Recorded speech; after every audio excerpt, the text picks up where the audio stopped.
शिक्षाप्रद कहानियाँ एक बार ज़रूर पढ़ें।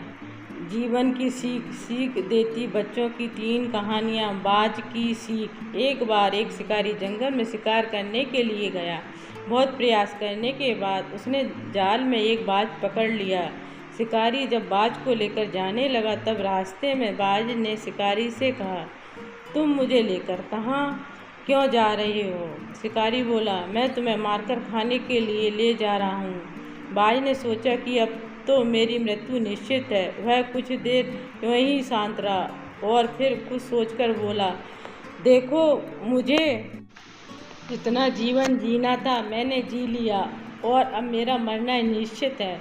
लेकिन मरने से पहले मेरी एक आखिरी इच्छा है। बताओ अपनी इच्छा? शिकारी ने उत्सुकता से पूछा। बाज ने बताना शुरू किया, मरने से पहले मैं तुम्हें 2 सीख देना चाहता हूँ। इसे तुम ध्यान से सुनना और सदा याद रखना। पहली सीख तो है किसी की बातों में बिना प्रमाण, बिना सोचे समझे विश्वास मत करना। और दूसरी ये है कि यदि तुम्हारे साथ कुछ बुरा हो या तुम्हारे साथ कुछ छूट जाए तो उसके लिए कभी दुखी मत होना। शिकारी ने बाज की बात सुनी और अपने रास्ते आगे बढ़ने लगा। कुछ समय बाद बाज ने शिकारी से कहा, शिकारी, एक बात बताओ, अगर मैं तुम्हें कुछ ऐसा दे दूं जिससे तुम रातों रात अमीर बन जाओ तो क्या तुम मुझे आज़ाद कर दोगे? शिकारी फौरन रुका और बोला, क्या है वो चीज़, जल्दी बताओ। बाज बोला, दरअसल बहुत पहले मुझे राजमहल के करीब एक हीरा मिला था, जिसे उठाकर मैंने एक गुप्त स्थान पर रख दिया था।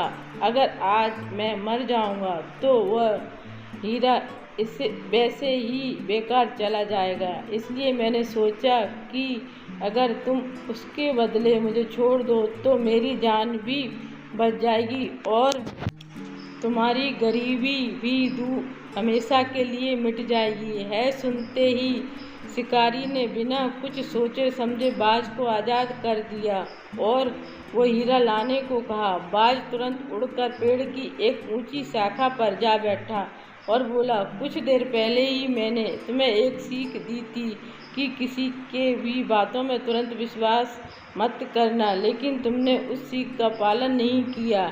दरअसल मेरे पास कोई हीरा नहीं है और अब मैं आज़ाद हूँ। यह सुनते ही शिकारी मायूस हो पछताने लगा। तभी बाज फिर बोला, तुम मेरी दूसरी सीख भूल गए कि अगर कुछ तुम्हारे साथ कुछ बुरा हो तो इसके लिए तुम कभी पछताना मत करना। बच्चों, इस कहानी से हमें यह सीख मिलती है कि हमें किसी अनजान व्यक्ति पर आसानी से विश्वास नहीं करना चाहिए और किसी प्रकार का नुकसान होने पर, असफलता मिलने पर दुखी नहीं होना चाहिए, बल्कि उस बात से सीख लेकर भविष्य में सतर्क रहना चाहिए। बुद्धिमान साधु। दूसरी कहानी। किसी राजमहल के द्वार पर एक साधु आया और द्वारपाल से बोला कि भीतर जाकर राजा से कहें कि उनका भाई आया है। द्वारपाल ने समझा कि शायद ये कोई दूर के रिश्ते में राजा का भाई हो जो संन्यास लेकर साधुओं की तरह रह रहा हो। सूचना मिलने पर राजा मुस्कुराया और साधु को भीतर बुलाकर अपने पास बिठाया लिया। साधु ने पूछा, कहो अनुज, क्या हाल चाल है तुम्हारे? मैं ठीक हूँ, आप कैसे हो भैया? राजा बोला। साधु ने कहा, जिस महल में मैं रहता था वहाँ पुराना और जर्जर हो गया है, कभी भी टूटकर गिर सकता है।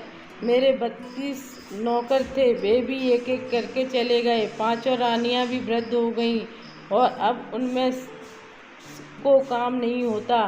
यह सुनकर राजा ने साधु को 10 सोने के सिक्के देने का आदेश दिया। साधु ने 10 सोने के सिक्के कम बताए। तब राजा ने कहा, इस बार राज्य में सूखा पड़ा है, आप इतने से ही संतोष कर लें। साधु बोला, मेरे साथ 7 समंदर पार चलो, है सोने की खदानें हैं। मेरे पैर पड़ते ही समुद्र सूख जाएगा। मेरे पैरों की शक्ति तो आप देख ही चुके हैं। अब राजा ने साधु को 100 सोने के सिक्के देने का आदेश दिया। साधु के जाने के बाद मंत्रियों ने आश्चर्य से पूछा, क्षमा करिए राजन, लेकिन जहाँ तक हम जानते हैं कि आपका कोई बड़ा भाई नहीं है, फिर आपने इस ठग को इतना इनाम क्यों दिया? राजन ने समझाया। देखो, भाग के दो पहलू होते हैं, राजा और रंक। इस नाते उसने मुझे भाई कहा। जर्जर महल से उसका आशय उसके बूढ़े शरीर से था। 32 नौकर उसके दांत थे और 5 वृद्ध रानियां उसकी 5 इंद्रियां हैं। समुद्र के बहाने उसने मुझे उलाहना दिया कि राजमहल में उसके पैर रखते ही मेरा राजकोष सूख गया, क्योंकि मैं उसे मात्र 10 सिक्के दे रहा था, जबकि मेरी हैसियत उसे सोने से तौलकर देने की है। इसलिए उसकी बुद्धिमानी से प्रसन्न होकर मैंने उसे 100 सिक्के दिए और कल से मैं उसे अपना सलाहकार नियुक्त करूँगा। बच्चों, इस कहानी से हमें यह सीख मिलती है कि किसी व्यक्ति के भारी रंग रूप से उसकी बुद्धिमत्ता का अंदाज नहीं लगाया जा सकता। इसलिए हमें सिर्फ इसलिए कि किसी ने खराब कपड़े पहने हैं या वो देखने में अच्छा नहीं है, उसके बारे में गलत विचार नहीं बनाने चाहिए। तीसरी कहानी, मेहनत का महत्व। राहुल एक समझदार लड़का था, लेकिन वह पढ़ाई के मामले में हमेशा मेहनत करने से बचता था। एक बार जब उसका पसंदीदा कप टूट गया तो माँ ने उसे बाजार से खुद जाकर एक अच्छा कप लाने को कहा।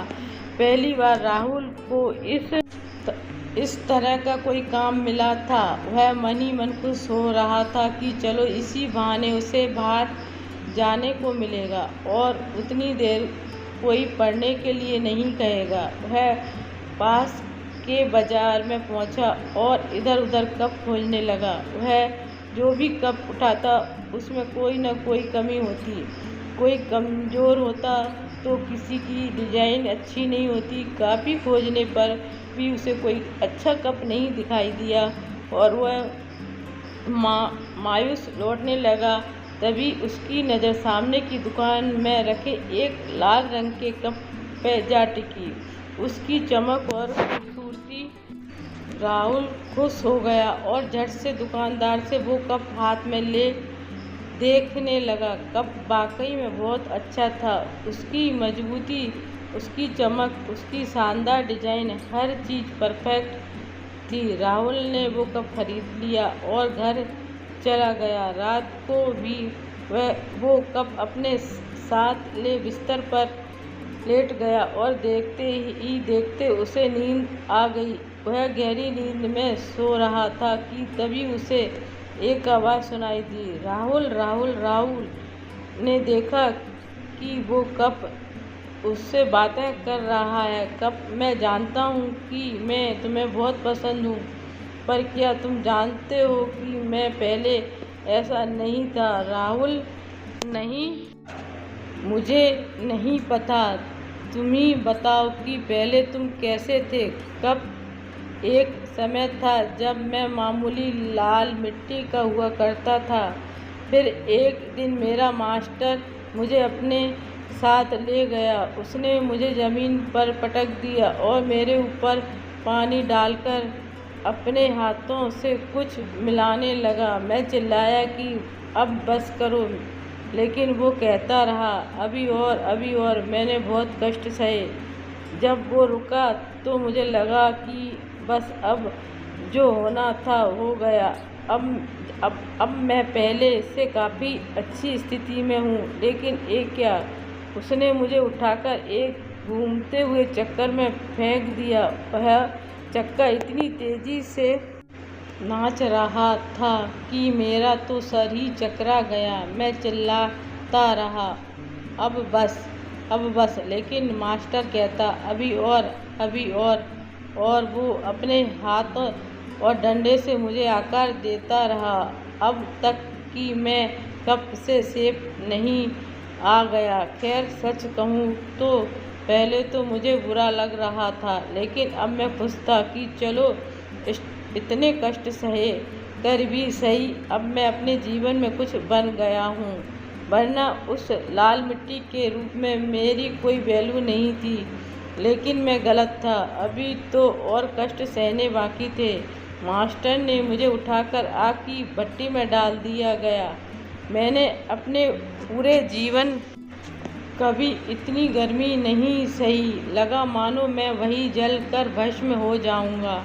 मैं एक बार फिर चिल्लाया, नहीं नहीं, मुझे बाहर निकालो, अब बस करो, अब बस करो। लेकिन मास्टर फिर यही बोला, अभी और कुछ देर बाद मुझे भट्टी से निकाल दिया गया। अब मैं अपने आप को देखकर हैरान था। मेरी ताकत कई गुना बढ़ गई थी। मेरी मजबूती देखकर मास्टर भी खुश था। उन्होंने मुझे फौरन रंगने के लिए भेज दिया और मैं अपने इस शानदार रूप में आ गया। सचमुच उस दिन मुझे खुद पर इतना गर्व हो रहा था जितना पहले कभी नहीं हुआ था। हाँ, ये भी सच है कि उसने पहले मैंने कभी इतनी मेहनत नहीं की थी, इतने कष्ट नहीं सहे थे। लेकिन आज जब मैं अपने आप को देखता हूँ तो मुझे लगता है कि मेरा संघर्ष, मेरी मेहनत बेकार नहीं गई। आज मैं सर ऊंचा उठाकर चल सकता हूँ। आज मैं कह सकता हूँ कि मैं दुनिया के सबसे अच्छे कपों में से एक हूँ। राहुल सारी बातें ध्यान से सुन रहा था और जैसे ही कप ने अपनी बात पूरी की उसकी आंख खुल गई। आज सपने में ही सही राहुल के मेहनत का महत्व समझ गया था। उसने मन ही मन निश्चय किया कि अब वो कभी मेहनत से जी नहीं चुराएगा और अपने टीचर्स और पेरेंट्स से कहे अनुसार मन लगाकर पढ़ेगा और कड़ी मेहनत करेगा। बच्चों, इस कहानी से हमें कड़ी मेहनत करने की सीख मिलती है, फिर चाहे वो पढ़ाई हो या खेल हो या और कोई चीज़। आपने सुना ही होगा, मेहनत का फल हमेशा मीठा होता है। धन्यवाद। आपको ये कहानी कैसी लगी कमेंट्स करके बताना। प्लीज़ मेरे चैनल को लाइक एवं सब्सक्राइब करें। धन्यवाद।